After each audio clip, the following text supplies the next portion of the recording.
चाणक्य चाणक्य चाणक्य, बहुत हो गया उस दरिद्र का गुणगान। क्षमा नहीं, मृत्यु दंड मिलेगा तुम्हें। इतना कहकर अमात्य ने तलवार हवा में उठा सीधा राजहंस की गर्दन पर रख दी। डर के मारे राजहंस ने अपनी आंखें बंद कर ली। उसका पूरा शरीर पसीने से तरबतर हो चुका था। उसे अपनी मृत्यु साक्षात अपने सामने दिखाई दे रही थी।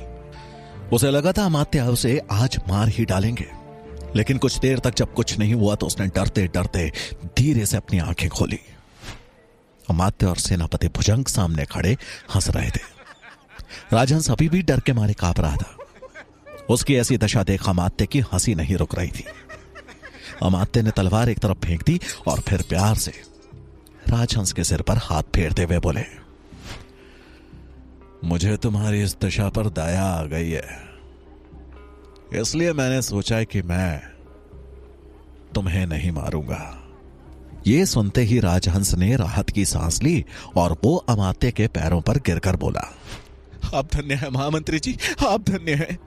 अपने चेहरे पे कुटिल मुस्कान लिए अमात्य बोले, लेकिन अगर मैं तुम्हें छोड़ देता हूं तो इसमें मेरा क्या फायदा होगा? मैं इस राज्य का मंत्रियों और घाटे का सौदा करना मेरे व्यक्तित्व और पद दोनों को शोभा नहीं देता। यह सुन राजहंस तपाक से बोला, आप जो कहेंगे महामंत्री जी मैं करूंगा। यह सुनकर अमात्य ने कुछ देर सोचा और फिर बोले, तुम भला मेरे क्या काम आ सकते हो? ना तो तुम किसी राज्य के मंत्री हो, ना ही किसी राज्य के सैनिक। तुम तो तक्षशिला के आचार्य के साधारण से शिष्य हो। तुम मेरे लिए क्या कर सकते हो? तक्षशिला में भी तुम्हें भला कौन जानता होगा? अमात्य की बात सुनकर राजहंस बोला, सत्य है, तक्षशिला शायद मुझे कोई नहीं जानता, लेकिन मैं तक्षशिला को अच्छे से जानता हूं, वहां के हर भेद से परिचित हूं। यह सुनते ही अमात्य के चेहरे पर मुस्कान आ गई। उनका दाव बिल्कुल ठीक लगा था। अमात्य गंभीर होते हुए बोले, अगर ऐसा है तो मैं तुम्हें एक शर्त पे जीवन दान दे सकता हूं। कहिए महामंत्री जी, मैं आपके लिए क्या कर सकता हूं? डरते डरते राजहंस ने बोला। अमात्य उसकी तरफ देखते हुए बोले, तुम्हें तक्षशिला में मेरी आंख और कान बंद कर चाणक्य और राजकुमार पब्बत पर दृष्टि जमाए रखनी होगी। वो क्या कर रहे हैं, किससे मिल रहे हैं, उनके एक एक पल की खबर तुम्हें मुझ तक पहुंचानी होगी। बोलो, कर पाओगे ये? ऐसा ही होगा महामंत्री जी, आप जैसा चाहते हैं मैं वैसा ही करूंगा। राजहंस हाथ जोड़ते हुए बोला। अब अमात्य ने उसकी आंखों में आंख डाल चेतावनी देते हुए बोले, ध्यान रहे, अगर दोबारा तुमने मेरे साथ गद्दारी करने की सोची भी तो मैं नगर के बीचों बीच तुम्हारी खाल खिंचवा कर उसमें भूसा भरवा दूंगा। यह सुन राजहंस कांपते हुए बोला, आप मुझ पर विश्वास कीजिए, मैं आपको निराश नहीं होने दूंगा। अमात्य का इशारा पाते ही राजहंस वहां से निकल गया। उसके जाते ही सेनापति भुजंग बोले, महामंत्री जी, आपने उसे जीवन दान दे दिया, लेकिन क्या प्रमाण है कि वो जो कह रहा है वो सत्य है? अमात्य मुस्कुराते हुए बोले, मैं पहले ही एक सैनिक को तक्षशिला भेजकर इस बात की जांच करवा चुका हूं कि यह आचार्य गजानन का शिष्य है या नहीं। यह सुनकर सेनापति भुजंग आश्चर्य में बोले, इसका मतलब तो यही हुआ कि चाणक्य भी यहां आया था। अमात्य गुस्से में दांत पीसते हुए बोले, आया था और बचकर निकल भी गया, लेकिन कब तक बचेगा वो? एक ना एक दिन चाणक्य की गर्दन होगी और मेरी तलवार। ये बोलते वक्त अमात्य की आंखों से अंगारे बरस रहे थे। मगध से कोसों दूर तक्षशिला में आचार्य गजानन प्रतिदिन की भांति अपनी कक्षा की तरफ बढ़ रहे थे कि तभी उन्होंने देखा कि चंद्रगुप्त दबे पांव कहीं जा रहा था। उसे इस तरह सबकी दृष्टि से बचते हुए चुपचाप कहीं जाते देख आचार्य गजानन को उसमें संदेह हुआ। वो खुद में ही बात करते हुए बोले, ये कक्षा छोड़कर कहां जा रहा है, और वो भी दबे पांव? अवश्य कोई गड़बड़ है, मुझे पता करना होगा। आचार्य गजानन अपनी कक्षा छोड़ चंद्रगुप्त के पीछे चले गए। गजानन यह देख हैरान रह गए कि चंद्रगुप्त प्रशासनिक कक्ष के भीतर प्रवेश कर गया, जबकि किसी भी छात्र को वहां जाने की अनुमति नहीं थी। प्रशासनिक कक्ष में अगर कोई प्रवेश कर सकता था तो वो थे तक्षशिला के आचार्य, क्योंकि वहां उनके विशेष शोध पत्र और सामान रखे गए थे। आचार्य गजानन ने कक्ष के बाहर से छिपकर देखा तो चंद्रगुप्त एक अलमारी पे चाबी लगा उसे खोलने का प्रयास करता हुआ दिखा। यह देख आचार्य गजानन का क्रोध 7वें आसमान पर जा पहुंचा। वो तुरंत ही अंदर प्रवेश कर गए और चंद्रगुप्त के सामने आ खड़े हुए। आचार्य गजानन को यूं सामने देख चंद्रगुप्त के चेहरे का रंग उड़ गया। गुस्से में खौलते हुए आचार्य गजानन बोले, तुम्हें आज कोई नहीं बचा पाएगा। मैंने स्वयं तुम्हें चोरी करते पकड़ा है। आज तुम्हें इस तक्षशिला से निकलवा कर रहूंगा। और यह कहकर आचार्य गजानन उसे खींचते हुए उस कक्ष से बाहर ले गए। तक्षशिला में कुलपति अन्य आचार्यों के साथ किसी विशेष कार्य पर मंत्रणा कर रहे थे।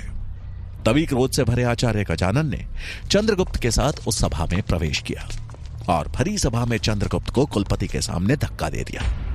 उनकी इस हरकत पर हर कोई अचंभित रह गया। इससे पहले कुलपति कुछ पूछ पाते, गजानन क्रोध में गरजते हुए बोले, कुलपति महोदय, मैं चाहता हूं इस लड़के चंद्रगुप्त को इसी समय तक्षशिला से निष्कासित कर दिया जाए। ये सुन कुलपति महोदय और वहां उपस्थित सभी आचार्य आश्चर्यचकित रह गए। कुलपति ने आचार्य गजानन को समझाते हुए कहा, शांत आचार्य, शांत। आप तक्षशिला के आचार्य हैं और इस तरह का क्रोध आप पर शोभा नहीं देता। यह सुन आचार्य गजानन भड़कते हुए बोले, शोभा तो यह भी नहीं देता कि ऐसा निर्लज्ज छात्र तक्षशिला में पड़े और हम इसकी हरकतों को नजरअंदाज करते रहें। क्या किया है इसने? कुलपति महोदय ने चंद्रगुप्त की तरफ देखते हुए पूछा। क्या किया है? यह पूछे क्या नहीं किया है इसने? कुलपति महोदय, इसने आज दुष्टता की सारी सीमाएं लांघ दी। इसने वो किया है जो करने के बारे में तक्षशिला का कोई छात्र सोच भी नहीं सकता। तभी एक आचार्य ने असमंजस में पूछा, आखिर बात क्या है आचार्य गजानन? साफ साफ कहिए, किया क्या है चंद्रगुप्त ने? इसने तक्षशिला की शिक्षा और यहां के आचार्यों का मजाक बनाकर रख दिया है। यहां के नियमों को ताक पर रख इसने साबित कर दिया है कि यह तक्षशिला जैसे पवित्र स्थान के लिए बना ही नहीं है। इसने वो किया है जो कोई भी सभ्य व्यक्ति या बालक करने के बारे में सोच भी नहीं सकता। इसने प्रशासनिक कक्ष से चोरी की है। एक चोर है ये सुन वहां मौजूद सभी आचार्य दंग रह गए और अपने अपने स्थान से खड़े हो आपस में खुसर पुसर करने लगे। अपने ऊपर लग रहे आरोप को चंद्रगुप्त मौन होकर सुन रहा था। वो सभा में सर झुकाए खड़ा था और उसके मुंह से एक भी शब्द नहीं निकल रहा था। कुलपति महोदय ने सबको शांत रहने को कहा और चंद्रगुप्त की तरफ देख कठोर स्वर में पूछा, आचार्य गजानन जो कह रहे हैं, क्या वो सही है? क्या तुमने सच में चोरी की है? चंद्रगुप्त धीमी आवाज में बोला, जी कुलपति महोदय। उसकी बात सुनकर सभा में उपस्थित सभी आचार्य दंग रह गए। गजानन के चेहरे पर चमक आ गई। वो कुलपति की तरफ देखते हुए बोले, देखा कुलपति महोदय, आपने देखा कितना निर्लज्ज बालक है ये। स्वयं ही अपनी चोरी स्वीकार कर रहा है। तक्षशिला के सम्मानित आचार्यों के सामने मेरी विनती है कि बिना देरी किए इसे तुरंत ही यहां से निष्कासित किया जाए। कुलपति महोदय को विश्वास नहीं हो रहा था कि चंद्रगुप्त चोरी कर सकता है, क्योंकि आचार्य चाणक्य जैसा दूरदृष्टि रखने वाला व्यक्ति एक चोर बालक को कभी तक्षशिला में लेकर नहीं आ सकता था। लेकिन चंद्रगुप्त तो स्वयं ही अपना अपराध स्वीकार कर रहा था, इसलिए संदेह की कोई बात ही नहीं थी। ना चाहते हुए भी कुलपति महोदय को आचार्य गजानन की बात माननी ही पड़ी। वो समस्त सभा को संबोधित करते हुए बोले, क्योंकि चंद्रगुप्त ने अपना अपराध स्वीकार कर लिया है, इसलिए उसे अभी के अभी तक्षशिला से निष्कासित किया जाता है। यह सुनते ही चंद्रगुप्त के चेहरे का रंग उड़ गया। उसकी आंखों से आंसू बहने लगे और वो दीनहीन दृष्टि से कुलपति की तरफ देखने लगा। कुलपति का फैसला सुनकर आचार्य गजानन मन ही मन मुस्कुरा उठे, क्योंकि उन्हें अपनी जीत पर बहुत गर्व महसूस हो रहा था। कुलपति महोदय आगे बोले, चंद्रगुप्त, तुम इसी समय, इसी क्षण तक्षशिला के बाहर चले जाओ। तभी सभा में एक भारी आवाज गूंजी। रुकिए कुलपति महोदय। सबने आवाज की दिशा में देखा तो आचार्य चाणक्य भवन के द्वार पर खड़े थे। भारी कदमों के साथ चाणक्य ने सभा में प्रवेश किया और कुलपति महोदय को हाथ जोड़कर प्रणाम किया। आचार्य चाणक्य को आया देख चंद्रगुप्त ने सम्मान सहित उनको प्रणाम किया, उनके पैरों में गिर पड़ा। आचार्य चाणक्य ने उसे उठाया और प्यार से उसके सिर पे हाथ फेरा और आचार्य गजानन की तरफ देखा। आचार्य गजानन चाणक्य को जीवित देखकर हैरान थे। उन्होंने अपने दांतों तले अपनी जीभ दबा ली और मन में सोचते हुए बोले, बचकर आ गया पर कोई बात नहीं, आज इसके शिष्य को कोई नहीं बचा पाएगा। आचार्य गजानन चाणक्य की तरफ देखते हुए बोले, अच्छा हुआ आप आ गए आचार्य चाणक्य। देख रहे हैं आपका यह भावी सम्राट एक चोर है। आप एक चोर को तक्षशिला लेकर आए हैं और इसे लेकर आप भारतवर्ष का निर्माण सोच रहे हैं। आचार्य गजानन के तीखे शब्द विष लगे तीर की तरह आचार्य चाणक्य को चुभे। चाणक्य कठोर स्वर में बोले, मैं चंद्रगुप्त को दंड अवश्य दूंगा, लेकिन उससे पहले मैं यह जानना चाहूंगा कि चंद्रगुप्त ने क्या चोरी किया और किन परिस्थितियों में किया, क्योंकि न्याय सिर्फ एक पक्ष की बात सुनकर नहीं किया जा सकता। न्याय की पहली परिभाषा यही है कि गलती से भी कोई निर्दोष दंडित ना होने पाए। ऐसा कह चाणक्य ने चंद्रगुप्त से प्रश्न करते हुए कहा, तुमने आचार्यों के प्रशासनिक कक्ष से क्या चोरी किया? चंद्रगुप्त ने एक चाबी निकालकर कुलपति के सामने रख दी। उस चाबी को देखकर एक आचार्य ने आश्चर्य में कहा, यह तो उस अलमारी की चाबी है जिसमें आचार्य भृगु के वर्षों की मेहनत द्वारा लिखे गए शोध पत्र रखे हुए हैं। लेकिन यह चाबी तो प्रशासनिक कक्ष के रक्षा सैनिक के पास होती है, तुम्हें कैसे प्राप्त हुई? आचार्य भृगुनंद भी वहीं मौजूद थे और वो भी ये देख हैरान थे। आचार्य चाणक्य चंद्रगुप्त की तरफ देखते हुए बोले, कहो चंद्रगुप्त, ये चाबी कहां से प्राप्त हुई तुम्हें? चंद्रगुप्त दबी आवाज में बोला, मैंने ये चाबी रक्षा सैनिक के चाबियों के गुच्छे से चुराई है। यह सुनते ही सब हैरान रह गए। चाणक्य ने आगे प्रश्न करते हुए कहा, और ऐसा तुमने क्यों किया? चंद्रगुप्त अपना पक्ष रखते हुए बोले, आचार्य भृगुनंद के शोध पत्रों को सुरक्षित रखने के लिए। यदि मैं ऐसा नहीं करता तो वर्षों की मेहनत के पश्चात जो शोध पत्र उन्होंने तैयार किए हैं वो नष्ट कर दिए जाते। चंद्रगुप्त की बात सुनकर आचार्य भृगुनंद आश्चर्य में बोले, ये क्या कह रहे हो चंद्रगुप्त? भला मेरे शोध पत्रों को कौन नष्ट करता? चंद्रगुप्त उनकी तरफ देखते हुए बोला, ये मैं नहीं जानता आचार्य, लेकिन आपके ही शोध पत्रों को सुरक्षित करने के लिए मैंने इस चाबी की चोरी की। यह सुन आचार्य गजानन भड़कते हुए बोले, झूठ की भी एक सीमा होती है, लेकिन इसके झूठ की तो कोई सीमा ही नहीं है। इसे यह पता है कि कोई आचार्य भृगु के शोध पत्र नष्ट करना चाहता था, लेकिन वो कौन है ये इसे नहीं पता। आश्चर्य। उसकी बात सुनकर चाणक्य बोले, शांत आचार्य गजानन, चंद्रगुप्त सत्य कह रहा है या नहीं, इसका प्रमाण अभी मिल जाएगा। और फिर ऊंचे स्वर में चाणक्य ने किसी को आवाज लगाते हुए कहा, सूरजमल, उन्हें ले आओ। उनकी आवाज सुनकर सूरजमल दो व्यक्तियों को अपने साथ लेकर आया और उसने उन्हें कुलपति के सामने खड़ा कर दिया।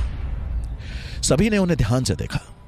उनमें से एक प्रशासनिक कक्ष का रक्षा सैनिक था और दूसरा व्यक्ति आचार्य भृगुनंद का पुराना शिष्य धुंधमाली था, जिसे अपने गलत कामों के चलते आचार्य भृगुनंद द्वारा तक्षशिला से निष्कासित करवाया गया था। धुंधमाली को पहचानते ही आचार्य भृगुनंद कर्कश स्वर में बोले, धुंधमाली, तुम यहां क्या कर रहे हो? धुंधमाली से कुछ बोलते ना बन पड़ा। वो चुपचाप सर झुकाए खड़ा था। आचार्य चाणक्य ने चंद्रगुप्त की तरफ देख पूछा, तुम जानते हो इसे? चंद्रगुप्त बोला, हां, यही वो व्यक्ति है जो आचार्य भृगुनंद के शोध पत्र नष्ट करना चाहता था। यह सुनते ही सारी सभा हैरान हो गई। आचार्य भृगुनंद को अपने कानों पर विश्वास नहीं हुआ। गजानन को अपना पक्ष कमजोर पड़ता दिख रहा था, फिर भी वे बोले, तुम्हें कैसे पता? तब चंद्रगुप्त बोला, कल रात मेरे बिस्तर पे पानी गिरने के कारण वो गीला हो गया था। मैं रात्रि को घास का गट्ठर लेने बाहर आया तो मैंने इन्हें रक्षा सैनिकों को कुछ स्वर्ण मुद्राएं देते हुए देखा। मैंने इन्हें पहले कभी तक्षशिला में नहीं देखा था, तो मुझे कुछ संदेह हुआ और मैं इनकी बातें सुनने लगा। तब मुझे पता चला कि ये व्यक्ति किसी कारण आचार्य भृगुनंद से प्रतिशोध लेना चाहता है, जिस कारण उनके वर्षों की मेहनत से लिखे गए शोध पत्र को नष्ट करना चाहता था। ये दोनों आज रात मिलकर इस काम को अंजाम देने वाले थे। क्योंकि आचार्य चाणक्य यहाँ नहीं थे, तो मैंने ये बात आचार्य सूरजमल को बता दी थी। लेकिन मुझे भय था कि कहीं ये लोग आज रात्रि से पहले ही शोध पत्र नष्ट ना कर दें।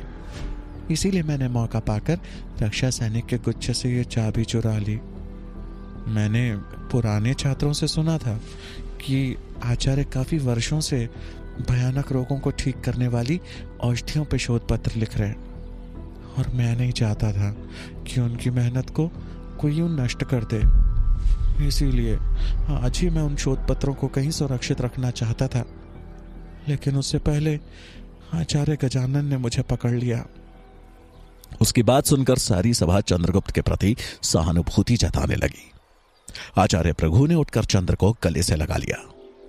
अब चाणक्य कुलपति की तरफ देखते हुए बोले, कुलपति महोदय, नीति कहती है कि किसी की रक्षा के लिए बोला गया झूठ या कोई भी ऐसा गलत कार्य जो समाज के हित को ध्यान में रखकर किया गया हो, वो दंड योग्य नहीं है। चंद्रगुप्त ने जो किया वो आचार्य भृगु की वर्षों की मेहनत को सुरक्षित करने के लिए किया। अब निर्णय आपको करना है। कुलपति महोदय कुछ सोचते हुए बोले, प्रशासनिक कक्ष के रक्षा सैनिक को अभी के अभी उसके पद से मुक्त किया जाता है। धुंधमाली को इस अपराध के लिए राज्य सैनिकों को सौंपा जाए, और चंद्रगुप्त द्वारा किया गया कार्य प्रशंसनीय है, इसलिए उसे तक्षशिला से निकाला नहीं जाएगा। किंतु चोरी एक गलत बात है, इसलिए दंड स्वरूप चंद्रगुप्त को आज शाम तक्षशिला की गौशाला की सफाई करनी होगी। ये सभा यहीं समाप्त की जाती है। कुलपति महोदय का निर्णय सुन चंद्रगुप्त मुस्कुरा उठा। वहीं आचार्य गजानन मुंह फेरते हुए क्रोध में वहां से चले गए। इधर अमात्य से मिले जीवनदान के बाद राजहंस तेज कदमों से तक्षशिला की ओर बढ़ रहा था। उसके मन में सैकड़ों विचार एक साथ घूम रहे थे। कभी वो चाणक्य के बारे में सोच क्रोधित हो रहा था, तो कभी अमात्य की चेतावनी के बारे में सोच घबरा रहा था। वो जल्द से जल्द तक्षशिला पहुंचना चाहता था। वो खुद से बड़बड़ाते हुए कह रहा था, एक बार तक्षशिला पहुंच जाऊं, उसके बाद आचार्य चाणक्य को देख लूंगा। उनकी वजह से जो सब मैंने झेला है उसका सूद समेत बदला लूंगा मैं उनसे। आचार्य चाणक्य के कारण उसे पाटलिपुत्र में काफी कष्ट सहने पड़े, जिसका रोष उसके चेहरे पे स्पष्ट दिख रहा था। वो अपनी धुन में इतना मग्न था कि कब उसका पांव जमीन में बिछे हुए गुप्त जाल पर पड़ गया वो समझ ही नहीं पाया, और अगले ही पल वो रस्सियों के बुने एक जाल में कैद था। वो जाल एक पेड़ की मजबूत टहनी से लटक रहा था। यह सब इतना अचानक हुआ कि उसे संभलने का मौका ही नहीं मिला। वो जाल से बाहर निकलने के लिए बिन पानी की मछली की तरह फड़फड़ाने लगा, लेकिन उसकी सारी कोशिशें बेकार गईं। तभी एक तरफ से कुछ कबीले वाले हंसते हुए उसके सामने आए। उन्हें देख राजहंस परेशानी में चिल्लाया, जल्दी से आजाद करो मुझे। तुम लोगों ने जानवरों के शिकार के लिए जो जाल बिछाया था, देखो गलती से इसमें मैं फंस गया।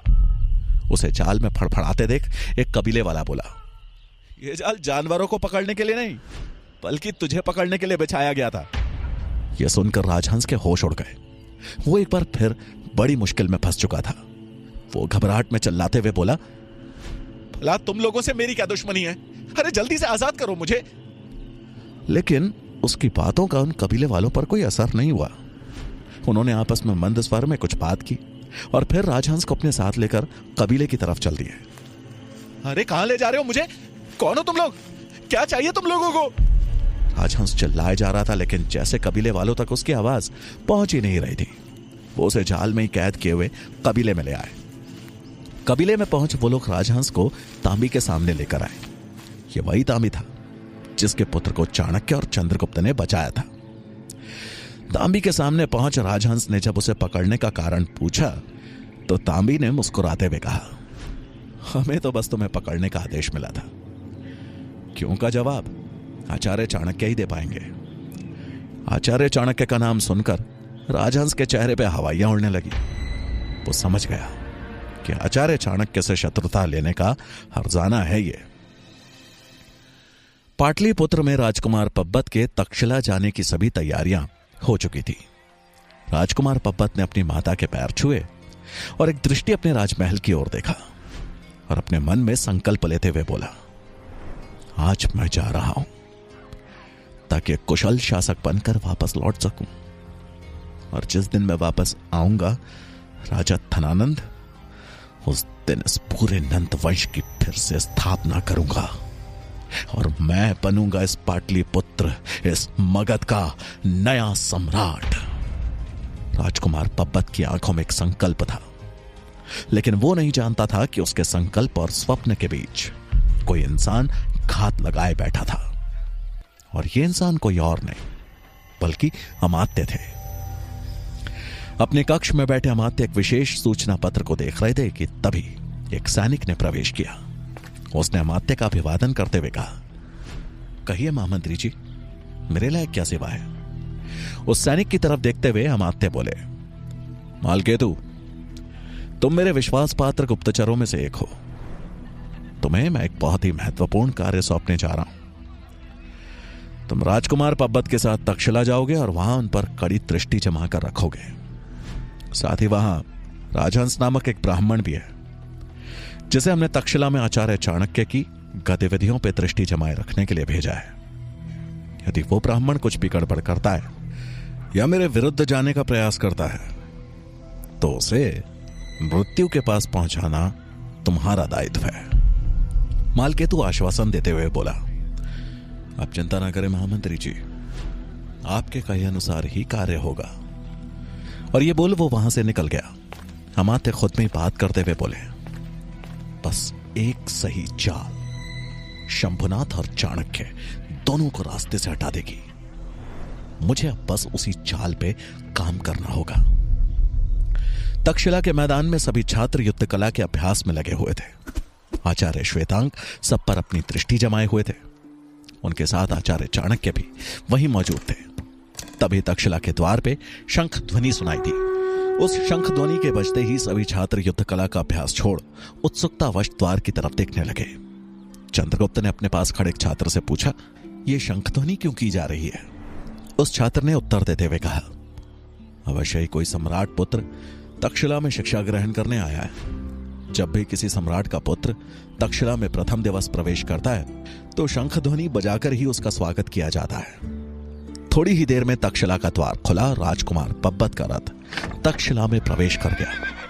रथ पे बैठे पब्बत को देख आचार्य चाणक्य के चेहरे पे चमक आ गई। उनकी एक बड़ी चाल कामयाब हो गई। आचार्य गजानन एक नए युवराज को यूं अचानक आता देख हैरान रह गए और आचार्य मेघनाथ की तरफ देखते हुए बोले, ये नया राजकुमार कौन है? आचार्य मेघनाथ ने पब्बत की तरफ देखते हुए जवाब दिया, यह मगध के सम्राट धनानंद का पुत्र पब्बत है। यह सुनते ही आचार्य गजानन की आंखों में चमक आ गई। अपने रथ से उतर पब्बत धीमे कदमों से आचार्य चाणक्य की तरफ बढ़ने लगा। उसे अपनी तरफ आता देख आचार्य चाणक्य मंद मंद मुस्कुरा रहे थे। सब लोग अचंभित थे कि राजकुमार पब्बत आचार्य चाणक्य की तरफ क्यों बढ़ रहा है। क्या वो उनका अभिवादन करेगा या फिर?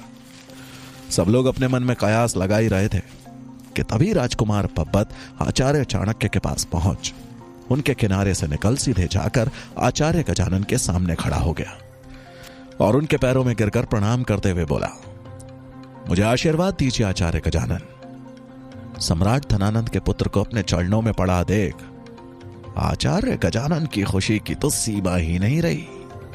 उन्होंने राजकुमार को उठाकर अपने गले से लगा लिया।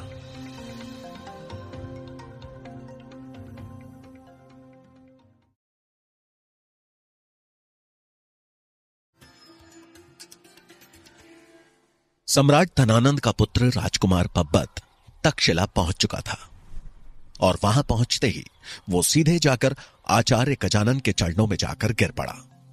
यह देख आचार्य गजानन की खुशी की तो सीमा ही नहीं रही और उन्होंने राजकुमार को उठाकर अपने गले लगा लिया। वही चाणक्य को समझ नहीं आया कि यह सब आखिर क्या हुआ। उसी शाम सुकेतु बनी सुकन्या तक्षशिला के सेवक गृह के एक विशाल कक्ष में सबकी दृष्टि से बचकर तलवार चलाने का अभ्यास कर रही थी। उससे तलवार संभाली भी नहीं जा रही थी, लेकिन फिर भी वो उसे चलाने का प्रयास कर रही थी। अपने माता पिता की हत्या का रोष उसके चेहरे पे साफ झलक रहा था और उसी रोष में वो तलवार इधर उधर चलाए जा रही थी। तभी अचानक एक दूसरी तलवार ने उसकी तलवार को हवा में ही रोक लिया। सुकन्या चौंक से गई और जब उसने ध्यान से देखा तो सामने चंद्रगुप्त था। चंद्रगुप्त उसकी तरफ देखते हुए बोला, तलवारबाजी का पहला नियम है कि हमेशा अपनी आंख और कान खुले रखें, क्योंकि दुश्मन किसी भी समय कहीं से भी आकर वार कर सकता है। चंद्रगुप्त को लगा था कि उसकी बात सुनकर सुकन्या रुक जाएगी, लेकिन उसके उलट सुकन्या और तेजी से उस पर वार करने लगी। वो बिना रुके लगातार चंद्रगुप्त पर वार किए जा रही थी और चंद्रगुप्त उन वारों को किसी तरह अपनी तलवार से रोक रहा था। चंद्रगुप्त को जब संभलने का मौका नहीं मिला तो आखिरकार उसने चिल्लाते हुए कहा, ये क्या कर रही हो सुकन्या? मैं तुम्हारा मित्र हूं, मुझे मार डालोगी क्या? यह सुन सुकन्या ने अपनी तलवार रोक ली और गुस्सा जताते हुए बोली, मित्र वो होते हैं जो सहायता करते हैं, अपना दिया हुआ वचन निभाते हैं। चंद्रगुप्त को सुकन्या की यह बात समझ नहीं आई और असमंजस में बोला, तुम कहना क्या चाहती हो? सुकन्या उसकी तरफ देखते हुए नाराजगी भरे स्वर में बोली, तुमने मुझे क्या वचन दिया था कि जो भी तुम तक्षशिला में सीखोगे वो मुझे भी सिखाओगे, लेकिन तुमने ऐसा किया? चंद्रगुप्त सुकन्या के ऐसे क्रोधित होने का कारण समझ चुका था। वो हैरानी में बोला, अच्छा, तो तुम इतनी सी बात पर क्रोधित हो? सुकन्या अपने स्वर को और ऊंचा करते हुए बोली, ये इतनी सी बात नहीं है चंद्रगुप्त। तुम अच्छी तरह से जानते हो कि मैंने तक्षशिला में रूप बदलकर प्रवेश इसलिए लिया है ताकि मैं युद्ध कला में निपुण बन सकूं। लेकिन तुम्हें भी यह ध्यान रखना चाहिए कि त्योहारों के भी कान होते हैं। आचार्य चाणक्य के शब्द उस कक्ष में गूंजे। उन्हें देख दोनों ने अपनी अपनी तलवारें किनारे रख दी और उन्हें झुककर प्रणाम किया। आचार्य ने दोनों को आशीर्वाद दिया और कुछ सोचते हुए बोले, सुकेतु और चंद्रगुप्त, तुम दोनों को आपस में हमेशा इस बात का ध्यान रखना चाहिए कि तुम कहां पर हो और किस बारे में बात कर रहे हो। सुकन्या हाथ जोड़ते हुए बोली, क्षमा करें आचार्य, वो मैं क्रोध में गलती से बोल गई। अत्यधिक क्रोध ही इंसान के पतन का कारण बनता है सुकन्या, इसलिए आगे से ध्यान रहे और अपने क्रोध को यो व्यर्थ मत गवाओ। इसे पालना सीखो और सही स्थान और सही समय पे उसका प्रयोग करो। जी आचार्य, सुकन्या ने सर झुकाते हुए कहा। चंद्रगुप्त आचार्य चाणक्य की तरफ देख संशय में बोला, आचार्य, मुझे पता चला कि जो राजकुमार तक्षशिला आया है वो कोई और नहीं बल्कि मगध के राजा धनानंद का पुत्र पब्बत है, और वो आते ही आचार्य गजानन के पैरों में गिर गया। मुझे लगता है कि आचार्य गजानन ही उसे यहां लेकर आए हैं। चंद्रगुप्त की बात सुनकर आचार्य चाणक्य के चेहरे पर एक मुस्कान आ गई और वो एक आत्मविश्वास के साथ बोले, राजकुमार पब्बत को तक्षशिला आचार्य गजानन नहीं बल्कि मैं लेकर आया हूं। यह सुनते ही चंद्रगुप्त और सुकन्या दोनों हैरान रह गए। चंद्रगुप्त ने आश्चर्य में पूछा, आप? लेकिन क्यों आचार्य? वो तो राजा धनानंद का पुत्र है और वो तो आपके सबसे बड़े शत्रु है ना। फिर शत्रु के पुत्र को अपने खेमे में आमंत्रित करने का क्या फायदा?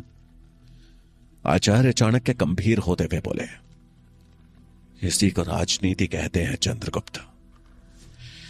जब आप दुश्मन पर सीधा वार ना कर सको तो उसकी कमजोरी पर वार करो, दुश्मन खुद ही समाप्त हो जाएगा। चंद्रगुप्त और सुकन्या दोनों ही आचार्य की बात को समझ नहीं पा रहे थे, लेकिन वो जानते थे कि आचार्य चाणक्य जो भी करते हैं उसके पीछे कोई ना कोई बड़ा कारण अवश्य होता है।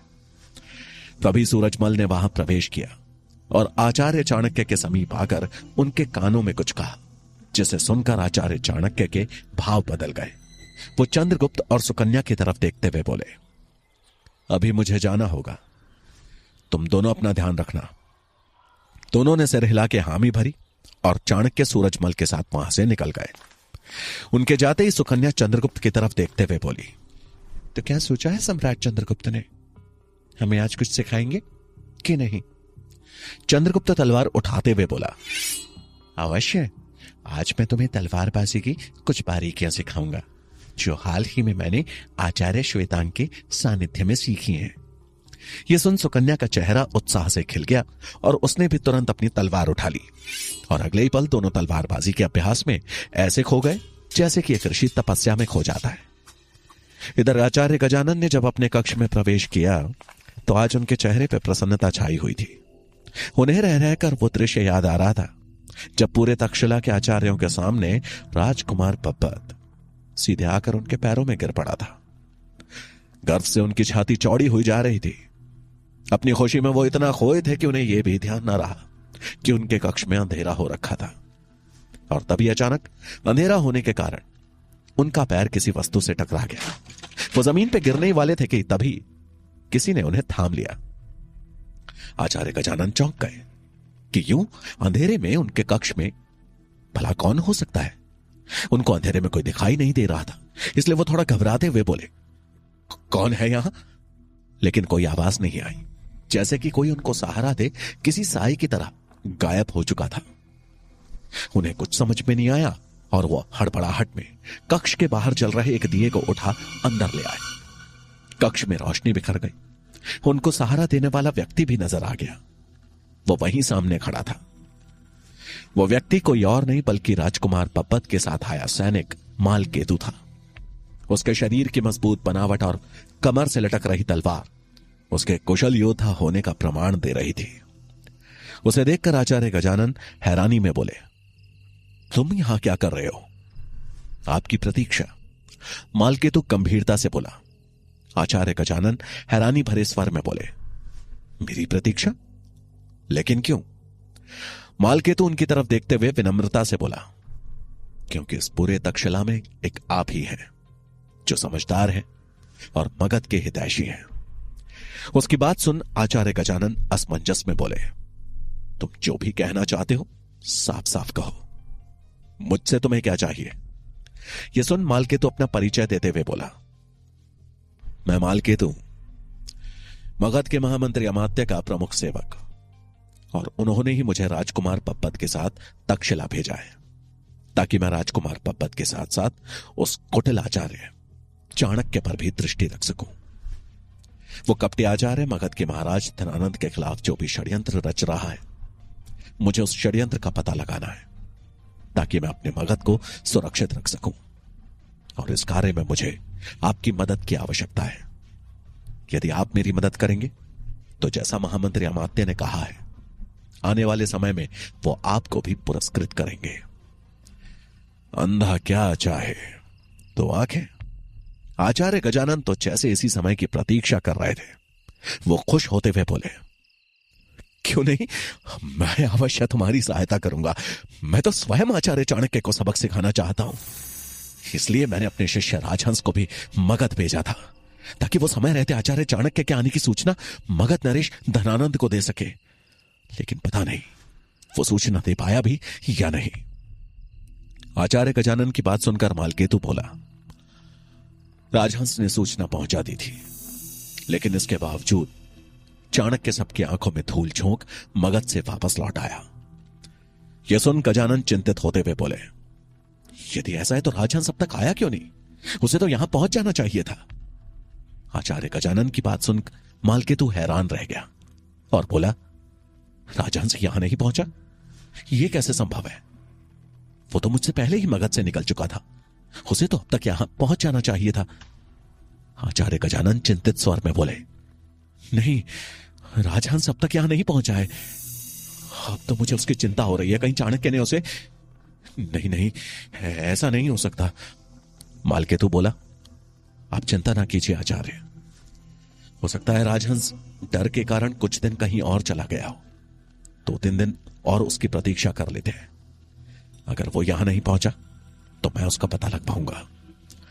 मालकेतु की बात से प्रभावित हो आचार्य गजानन बोले, तुम्हारा बहुत बहुत उपकार मालकेतु, मैं तुम्हारी सहायता अवश्य करूंगा। जहां गजानन राजहंस को लेकर चिंतित दिख रहे थे, वहीं चाणक्य का हितैषी तामिल राजहंस की आंखों पर पट्टी बांध उसे एक झोपड़ी में ले आया, जिसमें रात के घनघोर अंधेरे में एकमात्र छोटा सा दिया जल रहा था। राजहंस को कुछ समझ में नहीं आ रहा था कि उसे कहां और किस उद्देश्य से लाया गया था। डर और घबराहट से उसके पसीने छूट रहे थे। तांबी उसे उस झोपड़ी में छोड़ वहां से निकल गया। थोड़ी देर बाद एक व्यक्ति उस झोपड़ी में खाने की थाली लेकर आया। उसने थाली को किनारे रख राजहंस के आंखों पे बंधी पट्टी खोली। पट्टी खोलने के बाद राजहंस ने जब उस व्यक्ति की तरफ देखा तो पाया कि साधारण कपड़ों में एक आदमी उसके सामने खड़ा था। उसकी लंबी और घनी मूछें थी और उसने सर पे पगड़ी बांधी हुई थी।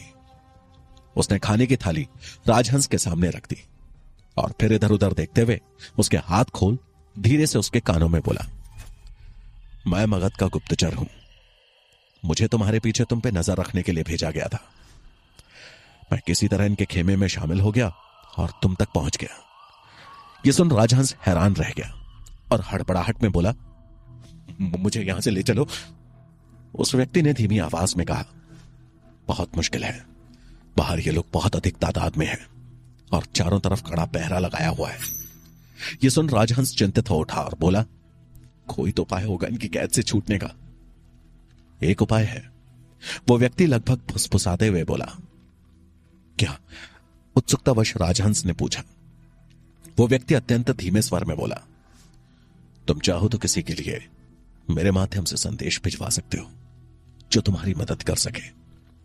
यह सुनते ही राजहंस उत्सुक हो बोला, क्या तुम मुझे कहीं से कलम और ताड़पत्र लाकर दे सकते हो? उसकी बात सुनकर वो व्यक्ति बोला, मुझे थोड़ा समय दो, तब तक तुम भोजन कर लो। राजहंस भोजन करने लगा और वो व्यक्ति वहां से चला गया। थोड़ी देर बाद वो व्यक्ति हाथों में ताड़पत्र और एक कलम लेकर वापस आया और उसने वो राजहंस को दे दिया। राजहंस ने तुरंत ही उस ताड़पत्र में आचार्य गजानन के नाम एक संदेश लिखा और ताड़पत्र उस व्यक्ति को थमाते हुए कहा, आप ये पत्र किसी भी तरह तक्षशिला में आचार्य गजानन तक पहुंचा दीजिए। ध्यान रहे, ये पत्र आपको सिर्फ आचार्य गजानन के ही हाथ में देना है। अच्छा, तो तुम आचार्य गजानन के लिए काम करते हो? एक तेज और भारी आवाज गूंजी। राजहंस ने जब यह आवाज सुनी तो उसका चेहरा पीला पड़ गया। उसने अपनी नजरें आवाज की दिशा में दौड़ाई तो सामने आचार्य चाणक्य खड़े थे। चाणक्य तेज कदमों से चलते हुए राजहंस के पास पहुंचे और उन्होंने वो ताड़पत्र वहीं खड़े गुप्तचर से अपने हाथ में ले लिया। आचार्य चाणक्य ने वो ताड़पत्र खोला और उसे ध्यान से पढ़ा और फिर राजहंस की तरफ देखते हुए बोले, तो आचार्य गजानन के कहने पे तुमने हमें पकड़वाने की योजना बनाई थी। राजहंस से कुछ बोलते ना बना। उसे समझ नहीं आ रहा था कि इस परिस्थिति से कैसे निकला जाए। आचार्य चाणक्य मुस्कुराते हुए बोले, क्या हुआ? अब तो तुम्हारे विरुद्ध सबूत भी है मेरे पास। तुम्हें लगता है कि तुम्हारी चुप्पी तुम्हें बचा लेगी? राजहंस घबराते हुए बोला, आचार्य चाणक्य, ये आप ठीक नहीं कर रहे हैं। आप मुझे इस तरह से बंदी नहीं बना सकते। उसकी बात सुन आचार्य चाणक्य गंभीर होते हुए बोले, और जो तुमने किया क्या वो सही था? बिना किसी कारण तुमने मेरी मृत्यु का जाल बिछाया। क्या वो नीति के हिसाब से ठीक था? नहीं ना? राजहंस के पास आचार्य चाणक्य के प्रश्नों का कोई उत्तर नहीं था। आचार्य चाणक्य बोले, तुम उत्तर नहीं देना चाहते तो मत दो, रहो यहां बंदी बनकर। राजहंस को समझ आ गया था कि वो पूरी तरह से फंस चुका है, क्योंकि यहां से बचकर निकलना आसान नहीं था। उसने हिम्मत जुटाते हुए कहा, आप क्या चाहते हैं आचार्य चाणक्य? चाणक्य का दाव सही लग गया था। वो उसकी तरफ पलटते हुए बोले, यही कि तुम आज से मेरे लिए काम करो। तक्षशिला में आचार्य गजानन के साथ रहकर उनकी हर योजना के बारे में मुझे बताओ। राजहंस असमंजस में बोला, यह संभव है? मैं अपने मालिक के साथ गद्दारी नहीं कर सकता। आचार्य चाणक्य कुटिल मुस्कान के साथ बोले, वफादारी तो तुम तब निभाओगे जब यहां से जिंदा बचकर जा पाओगे, बाकी तुम सोच लो। राजहंस के पास आचार्य चाणक्य की बात मानने के अलावा और कोई चारा नहीं था। वो थोड़ा हिचकिचाते हुए बोला, ठीक है, आप जैसा कहेंगे आचार्य, मैं वैसा ही करूंगा। लेकिन मगध के उस गुप्तचर का आप क्या करेंगे? राजहंस का इशारा उस व्यक्ति पे था जो चाणक्य के समीप ही खड़ा था। चाणक्य मुस्कुराए और बोले, ये और गुप्तचर? उनके मुस्कुराते ही उस व्यक्ति ने अपनी पगड़ी खोल दी और मूछें हटा दी। गुप्तचर के भेष में वो व्यक्ति और कोई नहीं बल्कि सूरजमल था। राजहंस समझ चुका था कि यह सारा षड्यंत्र आचार्य चाणक्य द्वारा रचा गया है। आचार्य चाणक्य आगे बोले, अब तुम आजाद हो राजहंस, लेकिन ध्यान रहे कि गलती से भी मेरे साथ छल करने की मत सोचना। वो ताड़पत्र उसे दिखाते हुए आचार्य बोले, वरना हमें मजबूरन ये पत्र जाकर आचार्य गजानन को दिखाना होगा और उन्हें बताना होगा कि उन्होंने एक कच्चे घोड़े पे दाव लगाया है, और उसके बाद मेरा तो जो होगा सो होगा। आचार्य गजानन तुम्हें जिंदा नहीं छोड़ेंगे। चाणक्य की बात सुनकर राजहंस का गला सूख गया। उसने सर झुकाकर कहा, आप चिंता न करिए आचार्य, आपने जैसा कहा मैं ठीक वैसा ही करूंगा। यह कहकर राजहंस वहां से जाने को हुआ कि तभी उसके पैर पे तलवार का एक जोरदार वार हुआ, जिससे वो तुरंत ही जमीन पे गिर गया और पीड़ा से कराहने लगा। उसने पीछे देखा तो सूरजमल के हाथ में तलवार थी। आचार्य चाणक्य की तरफ हैरानी में देख राजहंस बोला, मैंने तो आपकी बात मान ली है, फिर ये वार क्यों आचार्य? मुस्कुराते हुए चाणक्य बोले, आचार्य गजानन को क्या उत्तर दोगे?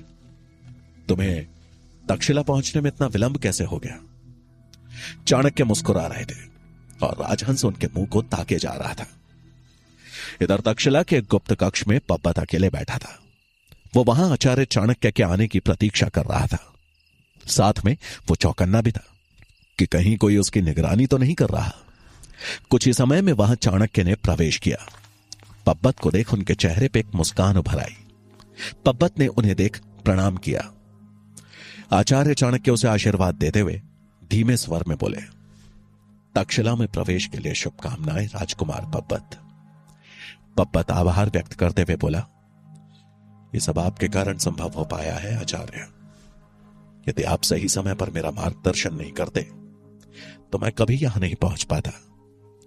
वो तो ठीक है, लेकिन तुमने आचार्य गजानन के पैर क्यों छुए, यह मुझे समझ नहीं आया। चाणक्य ने असमंजस में पूछा। उनकी शंका को दूर करते हुए पब्बत बोला, क्योंकि महामंत्री अमात्य को शायद मेरा यहां आना पसंद नहीं था। ये उन्हीं की इच्छा थी कि मैं आचार्य गजानन के संरक्षण में रहकर शिक्षा ग्रहण करूं, इसलिए मैंने आचार्य गजानन का आशीर्वाद लिया। आचार्य चाणक्य कुछ सोचते हुए बोले, लेकिन तुम्हें यहां हर कदम सावधानी से रखना होगा। किसी को भी यह न पता लगने पाए कि तुमने मेरे कहने पे तक्षशिला में प्रवेश लिया है, खासकर आचार्य गजानन को। अगर ऐसा हुआ तो तुम्हारे पिता महाराज धनानंद कभी भी तुम्हें वापस बुला लेंगे और इस प्रकार तुम्हारा उच्च शिक्षा का स्वप्न पल भर में टूट जाएगा। पब्बत एक आत्मविश्वास के साथ बोला, आप चिंता मत कीजिए आचार्य, यहां पे मेरा हर कदम सुरक्षित और प्रगति की ओर ही होगा। जहां एक ओर आचार्य चाणक्य और राजकुमार पब्बत गुप्त रूप से बातचीत कर रहे थे, वही मालकेतु पब्बत को ढूंढते हुए गुपचुप तरीके से उस कक्ष की ओर बढ़ रहा था। चाणक्य और पब्बत इस बढ़ते खतरे से एकदम अनजान थे।